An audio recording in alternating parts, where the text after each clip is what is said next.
Lionel Messi MLS ইতিহাসে নতুন record গড়ে ইন্টার মায়ামিকে 4-2 গোলের দারুণ জয় এনে দিয়েছেন। গতকাল রাতে টরন্টো এফসি এর বিপক্ষে মেসি করেন 1 গোল ও 2 অ্যাসিস্ট।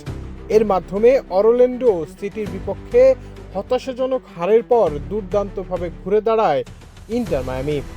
এই ম্যাচের মাধ্যমে মেসি এমএলএস ইতিহাসে দ্রুততম খেলোয়াড় হিসেবে 100 গোল অবদানে নিজের নাম লিখিয়েছেন। মাত্র 64টি ম্যাচে তিনি করেছেন 59 গোল ও 41 অ্যাসিস্ট। এর আগে টরন্টোর সাবেক তারকা সেবাস্টিয়ান 95 ম্যাচে এই রেকর্ড গড়েছিলেন। ম্যাচে রদ্রিগো ডি পল করেন 1 গোল ও 2 অ্যাসিস্ট।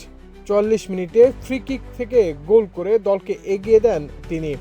সাধারণত সরাসরি ফ্রি কিকগুলো মেসি নেন, কিন্তু এদিন তিনি সুযোগ ছেড়ে দেন ডি পলকে এবং সেটি সফল হয়।